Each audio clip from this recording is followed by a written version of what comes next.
And now, the East Westchester Corporation, maker of fashionable plastic fruits and vegetables for all your home decorating needs, brings you the continuing saga of a poor body repair shop heiress on an endless search for love and togetherness on The Gathering Dusk. As we look in on the Fillmore household today, Martha, the consistently unpredictable daughter, is preparing to spend the evening out with John, her fiancé of 10 longing years.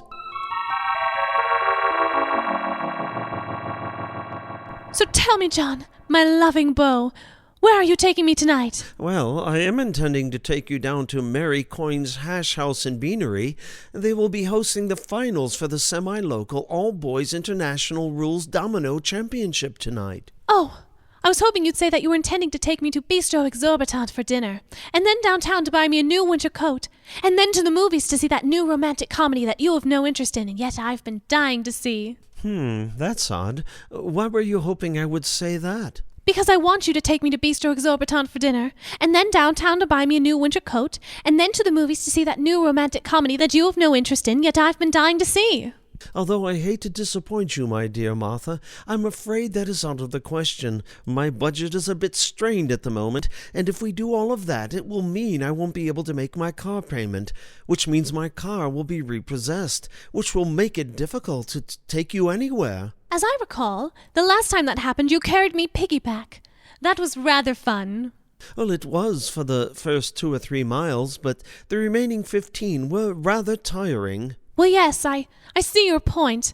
It is such a shame, though. The Bistro Exorbitant is my favorite place to dine, and I do need a new winter coat, and I would really like to see that new romantic comedy. I am very sorry, my dearest love. I beg your forgiveness. Oh, well, then your begging for my forgiveness must be the reason you've bent down on one knee during our whole conversation. Oh, no, that's not it. I really didn't anticipate a need for me to beg for your forgiveness. Then there can only be one other explanation. Oh, John, my dearest and faithful love, I cannot believe it. You are down on one knee because you're about to propose marriage to me? No, my beautiful Martha. I am down on one knee because my shoelace has become untied. Once I have retied it, I shall stand on my feet again. Oh, yes, I see the untied lace now. Do be careful, though. As I recall, the last time you performed this normally easy task, you tied your shoelace to the table leg. Oh, yes, I will be careful, my dear. Besides, I don't need to propose marriage to you. Don't you remember? I did that 10 longing years ago. Oh, I do recall that now. I am glad to hear that, Martha. For a moment I feared you had contracted amnesia again. Do you remember when you had it? It was quite an ordeal. I'm afraid I don't remember it, my dear John. That's probably because I had amnesia at the time. Oh, yes, of course, my love. Was it really such an ordeal, my precious pet? Well, it was. At least it was for me. You see, I consulted Dr. Bungler as to what could be done to help you, and he suggested that I go along with whatever you were thinking in the hopes that you would snap out of your amnesia on your own. What sort of ordeal could that have caused you, handsome John? Well, at one point you imagined you were Muhammad Ali and that I was George Foreman. You kept trying to knock me out in the 8th round. How amusing! And did I?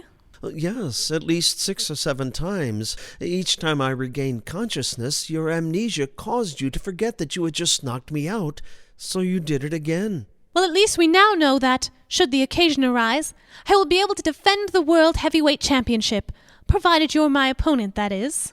I drew comfort from the fact that the numerous punches I took were all helping you to recover. But at least I stopped after 6 or 7 times. Oh, that was because your amnesia caused you to imagine that you were Mary Boykin Chestnut, the South Carolinian diarist, and you kept sending me to the telegraph office for news as to whether or not Richmond had fallen. Oh, how incredibly funny. I must have been a delight to be around. Well, that certainly was better than when you imagined yourself to be Empress Veronica, the great and powerful potentate of Boldestad, and you thought I was your houseboy. You were rather stern and demanding. That was quite a tiring day for me. Oh, that I do remember, my love. That's because I'd come out of my amnesia by then. I acted that way because when you brought me a pillow for my head and addressed me as Empress Veronica, the great and powerful potentate of Boldestad, I assumed that you had amnesia. And remembering Dr. Bungler's recommended treatment, I went along with your delusion. Oh, that was so kind of you, my dear. I will be forever grateful. Think nothing of it, my dear John. I was only too glad to do it. Are you still tying your shoelace, my beloved? Oh, thank you for asking, my beautiful Martha. I am almost finished. As you stated earlier, I need to be careful not to tie my lace to the table leg. I suppose now is as good a time as any to make one final appeal to you to take me to the Bistro Exorbitant for dinner, and then downtown to buy me a new winter coat, and then to the movies to see that new romantic comedy that you have no interest in, yet I've been dying to see. Oh, I'm afraid the situation surrounding my strained budget remains as it was only a few moments ago.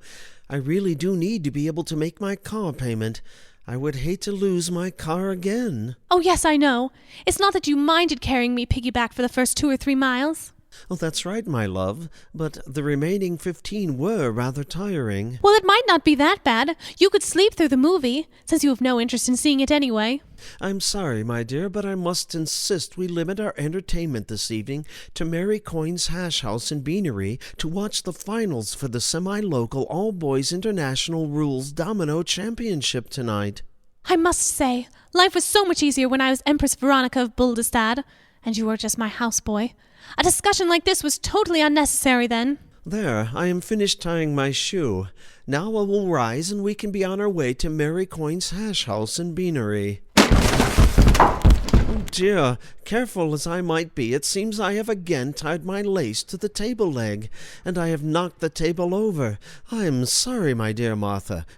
Martha, my dear, oh, I believe the table hit you on the head when it went over. Are you all right, Martha, my love? Martha? My love? That's no way for a houseboy to speak to the Empress Veronica, the great and powerful potentate of Buldestad.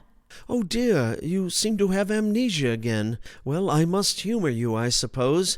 What do you wish, my Empress? First, you will take me to the Bistro Exorbitant for dinner, and then downtown to buy me a new winter coat, and then to the movies to see that new romantic comedy that you have no interest in, yet I've been dying to see.